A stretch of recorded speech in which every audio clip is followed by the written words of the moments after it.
है। तो ऐसे में अब ये देखना अहम होगा, क्योंकि अब तक मैं कहूँ तो करीब 2 से सवा 2 घंटे का वक्त जो है वो गुजर चुका है संजय राउत से पूछताछ कर रहे हैं। और ऐसे में कितने घंटे ये पूछताछ चलती है ईडी की, ये भी देखना अहम होगा। ईडी के अधिकारी कब इस घर से बाहर निकलते हैं संजय राउत के से पूछताछ करके, ये भी काफी अहम होगा। थोड़ी देर में तस्वीरें साफ होंगी, लेकिन फिलहाल यहाँ पे स्थिति यह है कि एक तरफ शिवसेना के तमाम कार्यकर्ता संजय राउत के घर के सामने इकट्ठा हो गए अपने नेता को समर्थन देने के लिए। दूसरी तरफ ईडी की टीम लगातार सवा 2 घंटे से इस वक्त संजय राउत से इसी घर में बैठकर पूछताछ कर रही है। बिल्कुल, तो देखिए किस तरीके से समर्थकों की नारेबाजी बढ़ती जा रही है, उनकी तादाद बढ़ती जा रही है जैसे जैसे उनको जानकारी मिल रही है। संजय राउत के घर के बाहर शिवसेना के जो समर्थक है वो पहुंच रहे हैं और नारेबाजी उनकी तरफ से की जा रही है। बीते 2 घंटे से ज्यादा का वक्त हो चुका है जब से संजय राउत से ईडी की टीम पूछताछ कर रही है। अभी ये सवाल जवाब कितने घंटे और चलेगा, इसको लेकर कुछ कहा नहीं जा सकता। और क्या संजय राउत को लेकर निकलेगी ईडी की टीम, इस पर भी नजरें बनी हुई है। इसको लेकर भी अपडेट्स आप तक हम आगे पहुंचाएंगे, लेकिन तस्वीरों के जरिए इस वक्त की पूरी स्थिति को आप समझ सकते हैं किस तरह से वहां पर माहौल खराब ना हो, इससे ज्यादा हंगामा ना हो, ज्यादा संख्या में वहां पर लोग ना पहुंचे, ज्यादा भीड़ ना हो, इसके भी इंतजाम किए गए हैं। पुलिस की गश्त बढ़ा दी गई है, जैसा कि दिवाकर बता रहे हैं। दिवाकर, किस तरीके से ये मुश्किलें संजय राउत के लिए बढ़ जाएंगी अगर उनको हिरासत में लिया जाता है, ये भी समझना जरूरी हो जाएगा। देखिए, सिर्फ संजय राउत की मुश्किलें नहीं बढ़ेंगी बल्कि शिवसेना की मुश्किलें बढ़ जाएंगी, क्योंकि संजय राउत शिवसेना के वरिष्ठ नेताओं में से एक रहे हैं। लगातार अगर शिवसेना की तरफ से बयानबाजी, चाहे वो बागी विधायकों को लेकर हो, बागी सांसदों को लेकर हो, लगातार वो बयान देते रहे हैं। बीजेपी को टारगेट करने को लेकर हो, लगातार वो बीजेपी को टारगेट करते रहे हैं। और ऐसे में अगर ईडी उन्हें गिरफ्तार करती है तो शिवसेना के लिए एक बड़ा धक्का होगा, क्योंकि शिवसेना के सामने एक बड़ी चुनौती है। शिवसेना के सामने एक बड़ी चुनौती है पार्टी को बचाने की, और उसमें संजय राउत की भूमिका बेहद अहम है। और ऐसे में अगर संजय राउत हिरासत में लिए जाते हैं या फिर ईडी उन्हें गिरफ्तार करके अपने दफ्तर ले जाती है तो शिवसेना के लिए चुनौतियां बढ़ जाएंगी।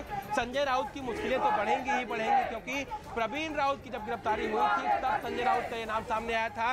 प्रवीण राउत जो है वो गुरु आशीष कंस्ट्रक्शन जो कंपनी है उसमें पार्टनर थे, संजय राउत के करीबी बताए जाते हैं। और यही वजह है कि उनसे पूछताछ हुई। संजय राउत की पत्नी और संजय राउत का नाम सामने आया था।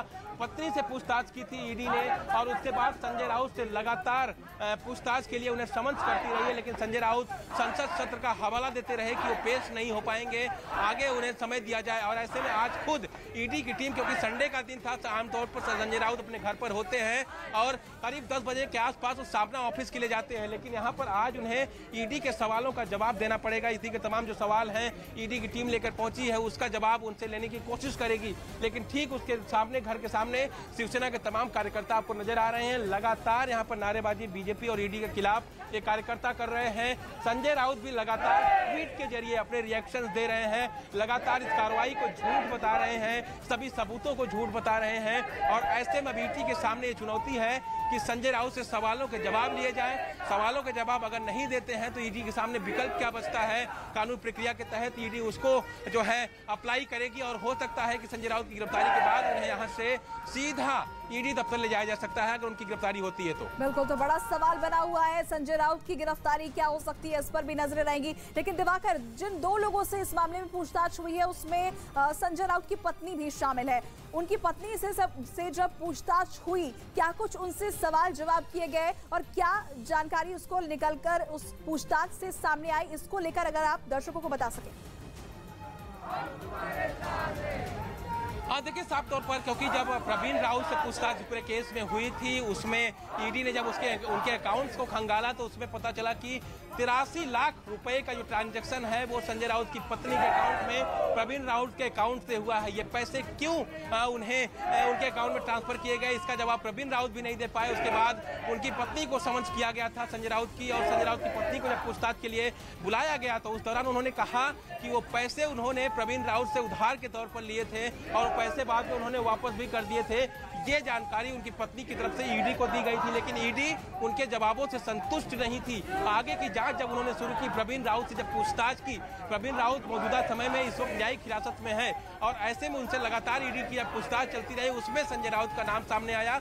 पत्राचाल घोटाले का पूरा खुलासा हुआ और मैं आपको बताऊं कि संजय राउत इस पत्राचाल घोटाला मामले में लगातार किरीट सोमैया जो कि बीजेपी के नेता हैं, उन दोनों के बीच में जुबानी जंग लगातार चलती रही है। और फिलहाल मैं आपको तस्वीरें लगातार दिखाता रहूं, कैमरामैन से कहूं कि लगातार वो तस्वीरें दिखाते रहें कि यहाँ पर जिस तरह की तस्वीरें हैं, पूछताछ एक तरफ संजय राउत से चल रही है। ईडी की पूरी कोशिश होगी कि तमाम जो उनके सवाल हैं इस घोटाले से जुड़े हुए उसको लिए जाएं और आगे की कार्रवाई की जाए। लेकिन फिलहाल अगर संजय राउत सहयोग नहीं करते हैं तो ईडी के पास क्या विकल्प बनता है? कानून के तहत ईडी उसके हिसाब कार्रवाई करेगी और हो सकता है इस पर मामले में ईडी उन्हें हिरासत में लेकर अपने दफ्तर जाए, या फिर अगर संजय राउत सही से जवाब सहयोग करते हैं जांच में या जवाब देते हैं तो आगे अगर पूछताछ करनी है तो ईडी उन्हें समन्स देकर भी ईडी दफ्तर बुला सकती है। लेकिन फिलहाल ये चीजें थोड़ी देर बाद साफ हो पाएंगी। लेकिन फिलहाल इस वक्त 2.25 घंटे से संजय राउत से पूछताछ चल रही है। दूसरी तरफ बाहर उनके जो कार्यकर्ता हैं वो लगातार उन्हें अपना समर्थन दिखाने में जुटे हुए हैं। बिल्कुल, तो देखिए 5 तस्वीरों के जरिए ये पूरा मामला आपको समझाने की कोशिश हम करते हैं।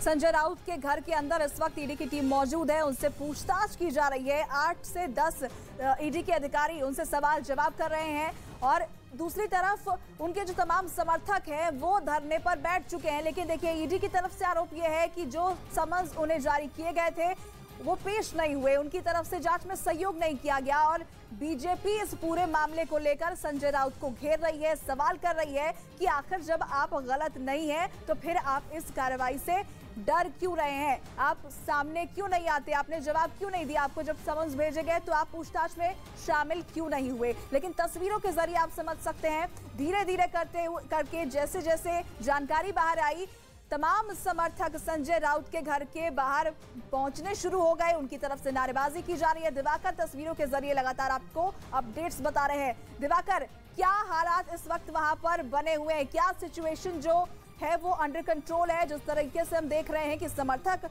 लगातार उग्र हो रहे हैं।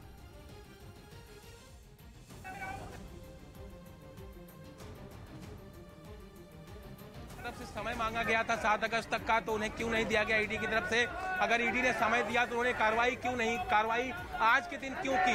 रविवार के दिन वो उनके घर पर क्यों आए? कार्यकर्ताओं का आरोप है कि ये पूरी की पूरी जो कॉन्स्पिरेसी है वो बीजेपी की तरफ से चलाई जा रही है, शिवसेना के नेताओं को परेशान करने के लिए, संजय राउत को परेशान करने के लिए। और यही वजह है कि देखिए यहाँ पर पुलिस की तरफ से बाकायदा जो है वीडियोग्राफी भी की।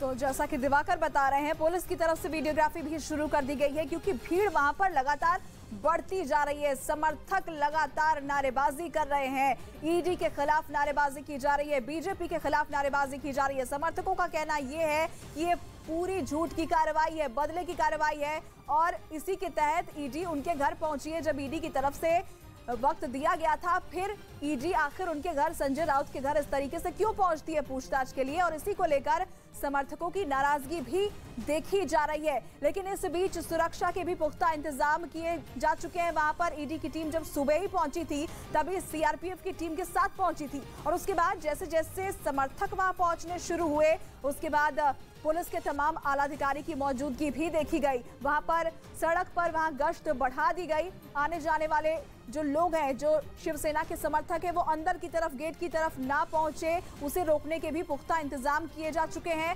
साथ ही संजय राउत के घर के अंदर कैंपस में भी पुलिस के तमाम अधिकारी, आला अधिकारी वहां पर मौजूद हैं क्योंकि सवाल जवाब 2 घंटे से ज्यादा वक्त से चल रहा है। कितनी देर ये सवाल जवाब अभी और होगा, इसको लेकर कुछ कहा नहीं जा सकता। और जब ईडी की टीम निकलेगी तो क्या ईडी की टीम अकेले निकलती है या फिर संजय राउत को भी लेकर निकलती है, ये भी लगातार सवाल बना हुआ है। दिवाकर जी, आप कुछ बता रहे थे। देखिए यहाँ पर पुलिस की तैनाती बाकायदा कर दी गई है। मैं आपको एक बार फिर से तस्वीरें दिखाऊं तो संजय राउत के घर के ठीक बगल में आमतौर पर इस तरह की तस्वीरें जब सिचुएशन बिगड़ती है तो पुलिसकर्मियों की तैनाती होती है, लेकिन ऐसे यहाँ पर अब एहतियातन जो है वो पुलिस की तैनाती कर दी गई है। आप देखिए कि तमाम जो पुलिसकर्मी हैं ये रिजर्व पुलिस फोर्स के जो जवान होते हैं, आमतौर पर ये वो जवान हैं जिनकी तैनाती की गई, जो हेलमेट इस वक्त सर पे पहने हुए, यानी हाथ में इनके डंडा है। यानी कुल मिलाकर पुलिस की पूरी तरफ से पूरे एहतियात बरते जा रहे हैं, पूरी सतर्कता बरती जा रही है कि अगर अगर किसी प्रकार की कोई स्थिति बिगड़ती है तो ये जवान संभालने के लिए तुरंत मुस्तैद रहें, उससे निपटने के लिए तुरंत तैयार रहें। इसलिए बाकायदा आप देखिए कि रोड के किनारे किनारे अभी भी जवानों की तैनाती यहाँ पर कर दी गई है। दूसरी तरफ मैं अगर तस्वीरें लगातार दिखाऊं तो सीधा संजय राउत के घर के बगल तक ये तैनाती की गई है। देखिए तस्वीरें लगातार आपके सामने, ये पुलिस की तरफ से बाकायदा सुरक्षा व्यवस्था को मुस्तैद करने के लिए, सुरक्षा व्यवस्था को चाक चौबंद करने के लिए इस तरह की तस्वीरें जो हैं वो आपके सामने मैं दे रहा हूं कि पुलिस की तैनाती लगातार वो यहाँ पर की जा रही है। और